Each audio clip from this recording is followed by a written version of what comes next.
2025-এ আন্দুলের দুর্গাপুজোর টপ 5 কী প্যান্ডেল থিম হচ্ছে আজকে আমি দেখবো, চলো দেখা যাক।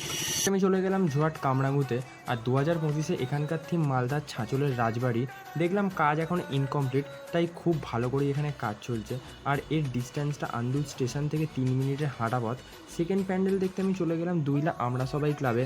আর এখানকার থিম হচ্ছে 3B ফাউন্টেন, যেটা অবস্থিত রোমে। ভিতর থেকে খুব সুন্দর করে প্যান্ডেলটিকে সাজানো হচ্ছে। আর এই প্যান্ডেলটি থেকে দুইলা বাস স্ট্যান্ড 2 মিনিটের হাঁটা পথ ও স্টেশন থেকে 8 মিনিটের। এই প্যান্ডেলটা রীতিমতো জলের ওপর, ওই জন্য এটা আমার পার্সোনাল ফেভারিট। এবার যাবো একটা অন্য প্যান্ডেল দেখতে, চলো যাওয়া যাক। 3 নম্বর প্যান্ডেলের জন্য আমি চলে গেলাম ঝড় পাঁচালপাড়ায়। আর এবছর এখানকার থিম হচ্ছে রানী কাহিনী।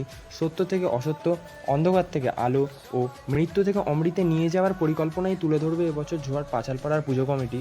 ও এখানের ডিস্টেন্স স্টেশন থেকে মাত্র 10 থেকে 12 মিনিটের। 4 নম্বর প্যান্ডেলের জন্য আমি চলে এলাম আন্দুলমোহরি ফুলবাগান স্পোর্টিং ক্লাবে। আর এখানকার থিম হচ্ছে এবারে গয়ার ফাল্গু নদীর ওপর অবস্থিত মন্দির।